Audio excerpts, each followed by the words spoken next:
Man lam yadhuq lam ya'rif. Orang yang tak pernah merasa, dia tak tahu.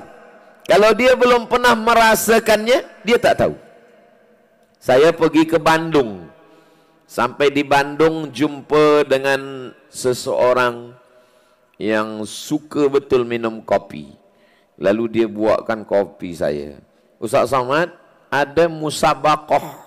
Bukan musabaqah tilawatil Quran. Musabaqah minum kopi. Kopi ini terbaik. Dari biji terbaik, ditanam di tempat yang baik, tumbuh pokok yang paling baik, tumbuh pokok yang baik, berhasil buah yang baik, maka inilah jadi kopi ini. Ini kopi yang udah Johan Musabaqah kopi internasional. Oh, coba Ustaz minum. Dia ajarkan saya minum. Letak tepi bibir, hirup sikit. Jangan langsung terus telan, jangan telan, tahan kejap, kata dia. Iya. Ustaz rasakan nikmatnya, kata saya, pahit. Jadi kalau merasakan nikmat kopi pun kita belum sampai pada rasa sururul qalbi. Dia dah sampai pada sururul qalbi. Lepas itu saya minta gula. Ada gula tak? Kata dia, minum kopi itu tak ada gula, Ustaz. Jadi kalau minum itu, minum air gula pakai kopi. Kata saya, terserahlah nak minum air gula, yang penting pahit ni hilang. Saya pun masuk ke pedalaman suku-suku Melayu tua. Tiap 6 bulan sekali saya masuk ke suku asli, ke hutan, ke laut, suku Akit, suku Talang yang ada di Sumatera, di Riau, kampung halaman saya. Masuk ke dalam, adat istiadat dia, kata dia, nanti Ustaz bila apa dia buat, Ustaz ikut aja. Iyalah. Sebab kita nak hormati dia, ketua suku. Okey, saya buat. Dia ambil daun sirih, saya tengok, saya pun ambil juga. Dia ambil kapur, saya pun ambil juga kapur. Dia ambil gambir, saya letakkan gambir. Dia ambil pinang muda, saya letak pinang. Dia lipat, saya lipat pula. Dia makan, saya makan juga. Dia senyum, saya tak sanggup senyum. Dia dah sampai pada sururul qalbi. Senang hati dia. Saya belum sampai lagi sururul qalbi. Biasa kalau pergi ke tempat kampung orang Minangkabau, bila sampai dia sambut pakai silat, dia sambut pakai tari piring, lepas tu dia bawa tepak sirih. Dia bawa tepak, dia bagi kita makan sirih. Dulu memang orang tu memang dia makan betul-betul sirih. Sekarang tak, dia ambil sikit aja. Dia ambil sikit letak mulut. Dulu saya tempat lain dibuka tengok, saya sangka sirih. Rupa gelu-gelu orang yang sanggup puasa duha. Puasa Nabi Daud. Solat duha tak tinggal, tahajud tak tinggal. Puasa Nabi Daud. Hari ini dia makan, esok dia puasa. Lepas tu makan, puasa. Puasa Nabi Daud. Sebab ada setengah isteri sekarang dia bertanya ke Ustaz, Ustaz, macam mana suami saya ni? Kenapa? Dia sembahyang Nabi Daud. Sembahyang sehari, tak sembahyang sehari. Oh, tu tak ada. Mana ada? Yang ada tu puasa Nabi Daud. Pergi ke rumah orang kaya, ke makanan sedap, dia puasa. Kata orang yang belum sampai ke makam dia, bodoh lah. Ini makanan ni sedap. Sebab yang memandang itu dia sururul qalbi dia, senangnya hati dia manakala menengok makanan. Asam pedas, oh sururul qalbi. Ada ayam sururul qalbi. Tapi orang yang ini sururul qalbi dia adalah manakala dia sudah sampai menahan rasa lapar. Di situlah letak sururul qalbi dia. Ini jalan menuju ridha Allah. Yang kedua, sururul qalbi, senang hati manakala jauh dari larangan Allah. Seorang pemuda berkenalan dengan seorang perempuan, dibagi Allah masa kesempatan diuji. Ada masanya waktu untuk berbuat dosa. Tapi lepas itu dia jauh. Dan manakala dia lepaskan dari yang haram, ada sururul qalbi. Maka itu level yang di atas daripada naik pada beribadah. Karena banyak orang sanggup puasa sunat, banyak orang yang sanggup tahajud malam, tapi manakala ada kesempatan untuk berbuat dosa, dia tak sanggup. Ada juga setengah pemuda belia sekarang kata, saya Ustaz tak buat dosa sebab tak ada kesempatan. Bila ada kesempatan, na'udzubillah. Maka ibadah itu dua. Satu, melaksanakan suatu amal. Satu, meninggalkan perbuatan dosa. Itu ibadah juga. Melaksanakan suatu amal. Sembahyang, puasa, zikir, baca Quran, sedekah, infak, wakaf. Melaksanakan amal. Tapi ada satu ibadah yang berat juga. Dia tak ada beramal, tapi meninggalkan dosa. Tidak minum khamar, tidak berzina, tidak mabuk, tak guna narkotik. Itu pun juga amal. Mana yang lebih berat? Maka yang lebih berat adalah menghindarkan, menjaga diri dari perbuatan dosa. Ini sururul qalbi, senang hati, puas hati manakala tak jadi melakukan perbuatan maksiat. Ada 3 orang pergi musafir perjalanan jauh, turun hujan lebat. Manakala turun hujan, dia masuk ke lubang tanah gua. Sampai di dalam ada batu jatuh dari atas bukit, menutup pintu, tertutup, terkurung 3 orang di dalam. Yang seorang berdoa bertawassul kepada Allah. Hadis ini ada dalam Sahih Al-Bukhari, hadis sahih. Ya Allah, barakah amalku, sedekah. Aku ada seorang khadim, pembantu. Bila masa dia ambil gaji, gaji dia aku pegang. Lepas tu dia pergi, aku tak tahu dia ke mana gaji ni aku pegang. Aku takut makan haram, aku belikan ke kambing. Kambingnya beranak pinak banyak. Lepas tu tak lama dia datang, aku panggil dia. Engkau dulu yang bekerja kepada aku, gajimu belum engkau ambil ya. Gaji engkau aku belikan kambing. Kambing semua yang ada ni punya engkau. Ambil lah. Dia ambil semua, satu pun tak ada dia sisakan. Habis semuanya. Ini yang paling tinggi. Ini level yang paling tinggi. Maka yang pertama disebutkan Nabi. Sebab apa? Sebab dia melakukan 2. Pertama, dia memberikan kambingnya semua. Tapi ada yang orang tak faham. Dia mampu menahan diri untuk memakan yang haram, padahal dia mampu, dia ada kesempatan. Maka disebut yang pertama. Yang kedua, aku bertawassul kepada engkau ya Allah. Aku pulang ke rumah membawa susu kambing. Anakku menangis lapar. Istriku menangis belum tidur sebab belum makan. Tapi aku pegang susu kambing ini untuk ayah dan ibuku. Selepas mereka terjaga, mereka minum, barulah baki sisanya aku bagikan kepada anak istriku. Ini pun amal juga. Tapi yang ketiga ni amal dia lain.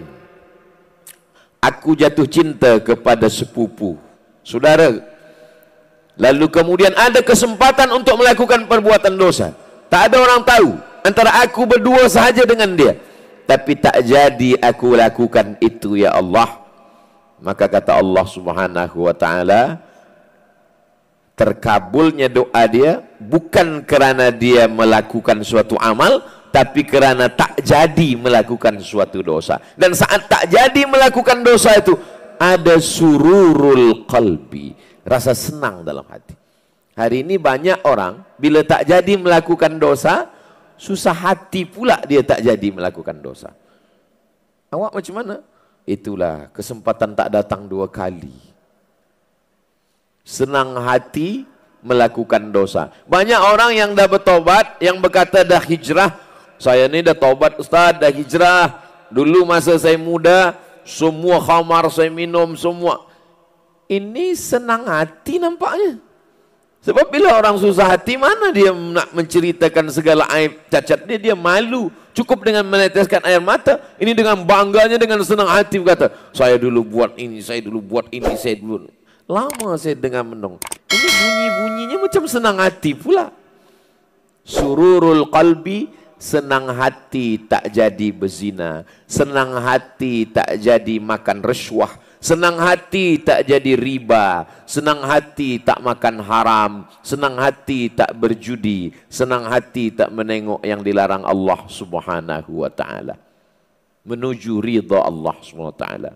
Ridha yang ketiga adalah sururul qalbi ala madaratil qada, senang hati ketika datangnya takdir Allah subhanahu. Ini yang paling berat. Yang paling berat di antara yang tiga ini adalah senang hati ketika terjadinya takdir Allah subhanahu wa ta'ala. Saya menyampaikan yang ketiga ini antara cemas dengan takut. Kalau cemas, takut ini tak sampai. Kalau nak disampaikan, khawatir ujian itu datang. Sebab ustaz, bila ustaz bagi tazkirah, apa yang dia sampaikan itu diuji Allah SWT. Pernah satu kali tazkirah subuh, saya menyampaikan hadis tentang la taghdab walakal jannah. Jangan marah. Marah ini adalah dari api neraka. Padamkan dengan wudu. Matikan dia dengan sembahyang sunat. Bila kita tegak, kita berbaring. Bila kita berbaring, tidurlah. Supaya jangan marah, mengamuk. Bila kita belum berwudu, kita berwudu. Bila kita belum sembahyang, padamkan api syaitan. Lepas tazkirah, balik dari masjid, bawa kereta, datang budak muda belia dari belakang, bawa motosikal. Bangkitlah jiwa muda saya. Saya kejar juga dia. Lepas tu saya berhenti kereta depan. Saya berdua dengan kawan. Lepas tu kawan saya cakap, dia balikkan hadis yang kaji subuh tadi. La taghdab walakal jannah. Baru saya ingat. Rupanya cash. Ini ujiannya cash. Ini maka yang paling tinggi adalah ar-ridha sururul qalbi ala madaratil qada. Senang hati ketika terjadi takdir. Inilah yang paling berat. Maka kalau ada orang sabar, sabar dengan ridha lebih tinggi ridha. Kalau sabar hanya menahan. Sabar menahan. Tapi kalau ridha bukan setakat menahan. Sururul qalbi, senang hati. Kadang kita menahan mulut, jangan sumpah serapah. Menahan hati, jangan bercakap-cakap dalam hati. Menahan fikiran, jangan ada lintasan pikiran. Menahan tangan, jangan memukul-mukul pipi, menarik-narik rambut. Laisa minna man darabal khudud wa syaqqal juyub. Siapa yang memukul-mukul pipi, menarik-narik rambut, laisa minna, bukan umat Nabi Muhammad SAW. Sebab dulu orang kafir musyrik jahiliyah, bila ada takdir keluarga meninggal, dia pukul-pukul pipi, dia tarik-tarik rambut. Sekarang tidak pula rambut dia tarik, rambut orang lain pula dia tarik. Lebih parah daripada itu. Kalau sabar hanya setakat menahan.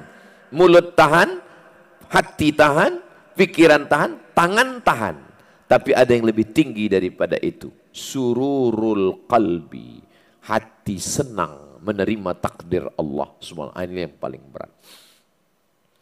Ustaz Somad dah sampai agaknya nih. Bunyi-bunyinya macam sampai. Sama macam orang pergi ke Makkah. Pergi umrah. Manusia ni terbagi kepada tiga. Yang pertama, belum pernah pergi umrah, tapi kalau dia bercerita macam dah pergi 2-3 kali. Ini ada Ka'bah, ini namanya rukun Yamani, ini namanya rukun Iraqi, ini rukun Syami, ini namanya Safa, ini namanya Marwah, ini namanya Padang Arafah, ini Muzdalifah, ini Mina, Jumrah Ula, Wusta, Aqabah. Lepas ditanya, awak dah pernah pergi? Belum lagi. Tapi ada pula orang dah pernah sampai. Dah tawaf, dah sa'i, dah ta'allul, dah wukuf, dah mabit, dah melontar jumrah. Tapi disuruh bercerita, dia tak tahu. Tapi dia pernah buat. Begitulah manusia ni. Kadang dia bercerita tentang sesuatu macam sudah sampai. Saya takutnya yang masuk dalam golongan itu. Ustaz Somad ni bila dia tazkirah tentang senang hati menerima takdir Allah, macam dah sampai. Rupanya belum pernah sampai ke situ lagi. Maka bila habis lepas tazkirah, doakan doanya, ya Allah, sampaikan Ustaz Somad tu macam cakap dia tadi. Supaya jangan sampai malu nanti di akhirat. Rupanya tak sampai belum. Hanya sampai di ujung lidah, di tepi bibir sahaja. Makanya pada tuan-tuan guru selalu saya sampaikan, semalam. Selamat tahniah Ustaz Somad, dah sampai ke Kuala Lumpur, dah sampai ke Melaka. Saya dengar esok subuh pula di Masjid Shah Alam. Kata saya, doakan saya as-sidqa fil qaul, al-ikhlas fil amal. Cakap betul, hati bersih. Ada orang hati tak bersih, cakap tak betul. Na'udzubillah. Doakan Ustaz Somad supaya cakapnya betul, hatinya bersih. Sururul qalbi, senang hati manakala datang takdir Allah Subhanahu wa taala. Ada orang anaknya meninggal di Palestina. Meninggal anaknya, dia menangis. Lalu datanglah orang menasihati dia. Alladzina idza asabatkum musibah qalu inna lillahi wa inna ilaihi raji'un. Sabarlah engkau. Anak engkau yang meninggal itu mati syahid. Nanti dia boleh bagi engkau syafaat hari kiamat. Tak lama yang perempuan menangis ni bercakap, aku menangis bukan kerana aku menangis anakku mati. Lalu kenapa engkau menangis? Aku menyesal kenapa anakku yang mati syahid cuma dia seorang. Kenapa yang lain tak mati syahid juga? Yang bagi nasihat, oh aku salah rupanya. Makanya kalau ada orang menangis, tanya dulu, kamu menangis kenapa? Kalau dia belum mampu senang hati menerima takdir Allah Subhanahu wa taala, baru kita ajak. Tapi rupanya yang dia kesalkan, dia yang sedihkan, bukan kerana anaknya itu mati, tapi yang dia sedihkan, kenapa cuma satu anakku yang mati syahid? Kenapa tak semuanya syahid? Sururul qalbi. Dia sudah sampai pada level senang hati manakala Allah Subhanahu wa taala memberikan suatu ujian kepada dia. Makanya kita selalu minta kepada Allah, tak minta surga dulu, minta ridha dulu. Allahumma inna nas'aluka ridhaka wal jannah. Maka kata Syekh Muhammad Mutawalli Sya'rawi, jangan beramal nak minta surga. Sebab kalau beramal nak minta surga, cuma dapat surga. Tapi beramallah minta ridha. Sebab bila Allah ridha, semua dia akan bagi. Wala sawfa yu'tika rabbuka fatarda. Karena engkau ridha ya Muhammad sallallahu alaihi wasallam, maka semua Allah bagi pada engkau. Belum lahir ke dunia, mati ayah. Rindu kasih sayang ibu, meninggal emak Sayyidatuna Aminah. Sedang disayang oleh datuk, meninggal Abdul Muttalib. Tinggal di tempat Abu Talib. Abu Talib di antara paman-paman yang paling susah, miskin, anaknya banyak. Istrinya namanya Fatimah. Lalu kemudian di saat kafir musyrik Quraisy datang mengancam ingin membunuh, disitulah tempat bergantung hilang kedua-duanya. Abu Talib meninggal, Sayyidatuna Khadijah Al-Kubra meninggal. Di saat hati sedih, pergi ke Taif. Orang Taif tak menyambut dengan tala'al badru alaina marhaban ya nural aini marhaban jaddal husaini. Melempar mereka dengan kayu, batu dan lain. Sururul qalbi, hatinya tetap senang menerima takdir Allah Subhanahu wa taala. Maka kalau kita tengok nabi-nabi itu tak ada mengeluh, tak ada berkeluh kesah. Apa yang diucapkan Nabi Yunus manakala dalam 3 kegelapan? Gelap malam, gelap laut, gelap perut ikan. Perut ikan gelap, laut gelap, malam gelap. La ilaha illa anta subhanaka inni kuntu minaz zalimin. Dia tak ada sebut gelap sikit pun. Dia tak ada sebut susah sikit pun. Coba kalau kita tengok baca la ilaha illa anta, tiada Tuhan selain engkau. Subhanaka, maha suci engkau. Ini aku yang salah. Aku yang salah. Kalau kita sekarang tak, aku dah sembahyang, aku dah puasa, aku dah ini. Kenapa gelap juga? Gelapnya kita sebut 2-3 kali. Ibadah kita nampakkan. Apa kata Nabi Ayub? Rabbi anni massaniyad durru wa anta arhamur rahimin. Mati anaknya, sururul qalbi. Kering kebunnya, sururul qalbi. Mati ternak, lembu, kerbau, sururul qalbi. Sampai pada akhirnya istrinya tak tahan. Kata istrinya, berdoalah pada Allah, engkau kan Nabi. Lalu kemudian dalam doa itu tak ada dia minta apapun. Dia hanya berkata, Rabbi anni massaniyad durru. Aku kena penyakit ya Allah. Wa anta arhamur rahimin. Tak ada dia kata, sihatkanlah aku ni Nabi, kenapa berat betul. Mereka dah sampai pada sururul qalbi. Maka ketika semua orang masuk surga, selepas semua masuk surga, lalu Allah tanya, hai penghuni surga, semua kamu dah dapat. Sungai jannatin tajri min tahtihal anhar, semua dah dapat. Apa lagi yang belum? Kata penghuni surga, ada satu yang belum ya Allah. Apa engkau yang belum dapat? Ridhaka. Ridhamu aku belum dapat ya Allah. Kata Allah, yang dapat ridhaku itu hanya orang yang ridha menerima takdirku.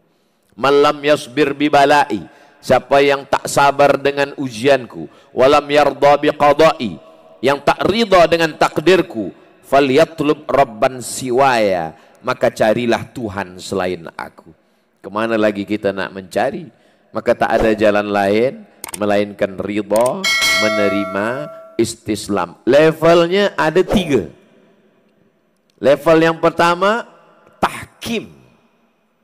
Tahkim itu kita katakan bahwa ini ilmunya memang ini punya Allah, ini punya saya. Ini kuasa Allah, ini kuasa saya. Saya tak ada kuasa, tahkim. Kuasanya milik Allah. Di atas tahkim itu adalah zihabul inzi'aj, hilangnya risau dan susah hati. Setelah kita tahu ini kuasa Allah, ini kuasa saya. Kuasa saya hanya menikah, lepas menikah punya anak, selepas punya anak menjaga anak, bahwa nyawanya tak selamatkan, itu bukan urusan saya lagi, urusan Allah. Tahkim. Kalau kuat tahkimnya, zihabul inzi'aj, hilang risau, hilang susah hati.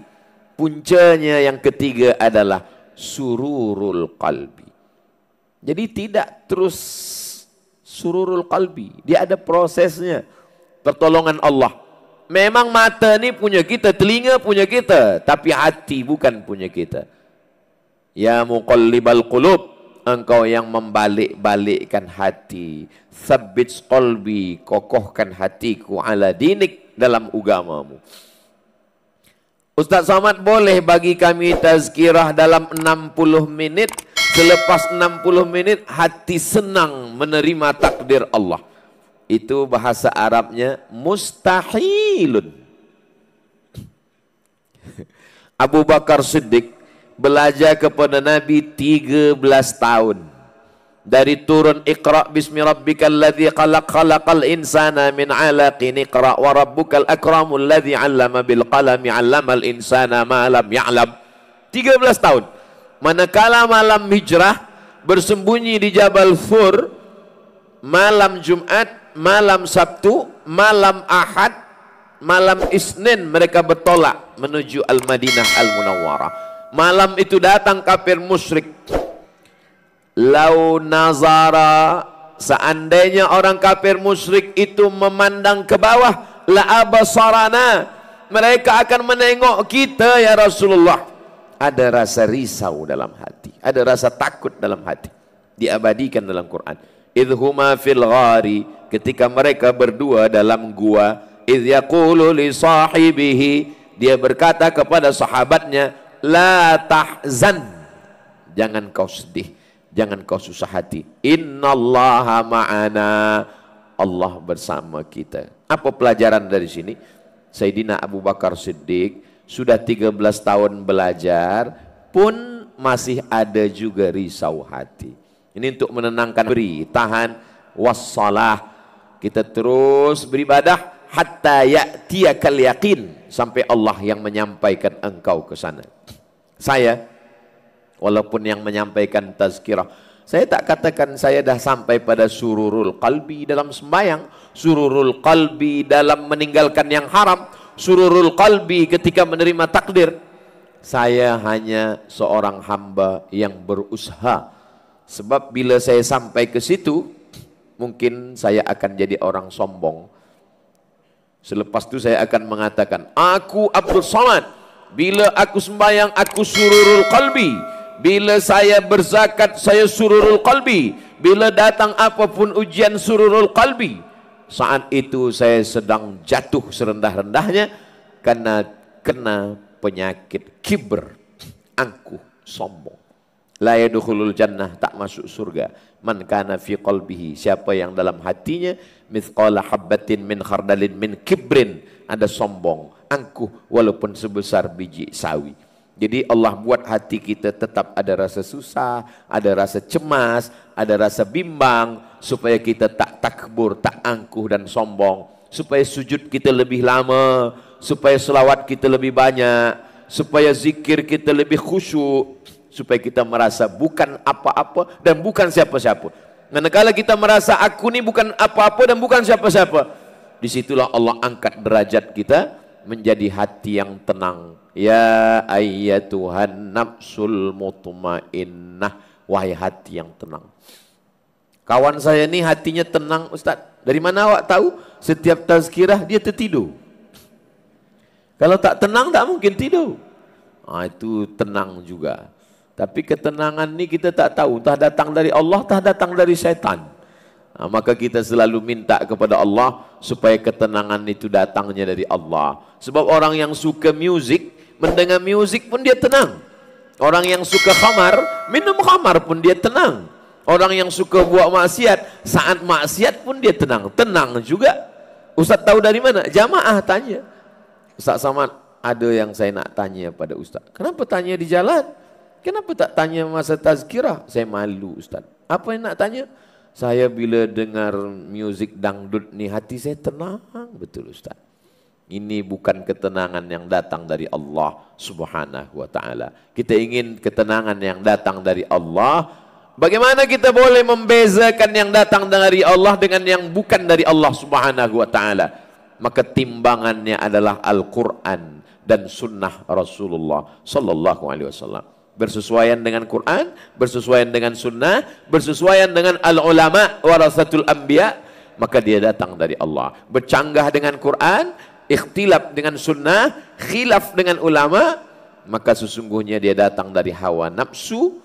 Maka kita disuruh amma man khafa maqama rabbih, takut pada Allah, wa nahan nafsa anil hawa, dari takut itu melawan hawa nafsu, fa innal jannata hiyal ma'wa, maka surgalah tempatnya, dan ketenangan hati datang dari Allah. Maka kata Nabi, qalbul mu'min baina asabi'ir rahman, hati orang beriman itu di antara kuasa Allah Subhanahu wa ta'ala. Yusbihu mu'minan, berapa banyak orang paginya beriman, wa yumsi kafiran, petangnya kafir. Pagi beriman, petang kafir. Kita ingin supaya hati kita itu tetap, ya muqallibal qulub, engkau yang membolak-balikkan hati, membalik-balikkan hati, tsabbit qulubana, kokohkan hati kami, buat hati kami ini tenang dengan sembahyang, buat hati kami tenang dengan duduk dalam majlis ilmu, buat hati kami sururul qalbi. Dari mana datang sururul qalbi? Dari hub, dari cinta. Dari mana cinta datang? Dari ma'rifah, dari kenal. Ada jamaah, Ustaz Samad, tolong gendong, pegangkan anak saya ni, saya nak ambil gambar Ustaz dengan dia. Pegang. Manakala pegang, malang tak dapat ditolak, untung tak dapat diraih, budak tu terkencing. Ustaz ada marah? Tak marah. Sikit pun tak ada? Tak ada. Ke budak tu tak marah, ke mak dia marah. Kenapa tak marah? Sebab ada hub, ada cinta. Kenapa ke budak kecil ada cinta? Sebab budak kecil tak berdosa. Kita tak marah pada budak kecil. Apapun yang budak kecil, kita kata budak kecil, terkencing budak kecil, Masya Allah, bertuahnya, bertuah. Cuba kalau ayah dia. Surur, jangan bayangkan. Sururul qalbi, senangnya hati itu sebab cinta. Kalau kita cinta, hati kita senang. Kalau tak cinta, kita tak senang. Dari mana datang cinta? Dari kenal. Makanya kata ulama, awwaluddin ma'rifatullah. Perkara pertama dalam agama ini adalah mengenal Allah. Wujud, qidam, baqa, mukhalafatul hawadisi, qiyamuhu binafsihi, wahdaniyah, qudrat, iradat, ilmun, ayat, sama, basar, kalam. Itu cara mengenal Allah. Allah itu sayang pada kamu. Allah itu ridha pada kamu. Bila kita dah kenal dengan dia, maka kita tidak akan benci, tak akan marah. Jadi kalau masih marah, berarti belum cinta. Kenapa belum cinta? Belum kenal. Oh, patutlah laki saya marah dengan saya, Pak Ustaz. Belum cinta. Kenapa belum cinta? Belum kenal. Jadi ridha, kita senang hati sebab ada cinta. Cinta datang dari pengenalan yang sempurna. Kenal ilmu. Siapa yang mengenalkannya? Ulama mengenalkan Allah melalui Al-Quran dan Sunnah Rasulullah Sallallahu Alaihi Wasallam. Allah yang tak menyia-nyiakan Ayub, Allah yang tak menyia-nyiakan Yusuf dalam perigi buta, Allah yang tak menyia-nyiakan Musa di seberang lautan, Allah yang tak menyia-nyiakan Nabi Muhammad SAW, maka dia juga tak akan menyia-nyiakan aku bila aku berakhlak macam akhlak mereka, beribadah macam ibadah mereka. Maka bila keyakinan kita yang kuat itu akan membangkitkan cinta. Dan kalau kita dah cinta, hati kita akan menjadi tenang. Tenang bukan kerana melihat zatnya, tapi kerana melihat ciptaannya. Kata orang kita tak nampak Allah, macam mana kita nak cinta dengan dia? Cubalah baca bagaimana Qais jatuh cinta kepada Laila. Maka disebut dia dengan Laila Majnun. Laila tak gila, yang gila itu Qais. Orang pun bertanya kepada Qais, ad-dunya turidu, Laila turidu amid dunya wa ma fi tawayaha. Qais, ya. Kalau kau suruh pilih dua, pilih Laila ke atau pilih dunia beserta isinya? Apa kata Qais menjawab? Laghubaru ni'aliha ahabbu ilayya wa ashfa li balwaha. Debu yang menempel di selipar Laila lebih ku cinta daripada dunia beserta isinya. Bukan Laila. Debu ada pada selipar, ada pada selipar Laila lebih daripada dunia dan seisi. Kalau cinta kepada makhluk saja boleh menyenangkan hati melihat debu, apalagi kepada yang menciptakan Laila, kepada Allah Subhanahu wa taala. Jadi balik kepada kaji kita, dari senang hati ini berawal dari cinta, cinta berawal dari kenal, kenal berawal dari pengetahuan, mengetahui Allah daripada kaji para ulama-ulama kita. Maka teruskan mengaji. Kaji tak pernah khatam. Ustaz Abdul Samad tak pernah khatam kaji. Sekarang sedang membacakan At-Targhib wa Tarhib dan Riyadus Salihin. Kalau khatam Riyadus Salihin, kaji tak berhenti. Teruskan lagi kepada kitab Jawahirul Bukhari. Kalau khatam, teruskan ke Sahih Bukhari. 7,275 hadis. Kalau khatam Sahih Bukhari, dua kemungkinan. Kalau tak Sahih Bukhari itu khatam, Ustaz Somad itu khatam. Jangan pernah berhenti mengaji. Kalau berhenti mengaji, berarti kita dah merasa sampai pada pengetahuan yang sempurna. Islam tak pernah membatasi, memberikan had. Minal mahdi ilal lahdi. Sampai di liang lahat pun tetap ada talqin. La ilaha illallah Muhammadur Rasulullah sallallahu alaihi wasallam. Dimula pukul 9, sekarang pukul 10, itulah 60 minit kita kajikan, bahaskan tentang ridha, menuju ridha Allah. Terima kasih segala perhatian, mohon maaf atas segala kekhilafan dan kesilapan. Saya kembalikan kepada moderator bila ada yang lain-lain. Aku qauli hadza astaghfirullah li wa lakum. Wassalamualaikum warahmatullahi wabarakatuh.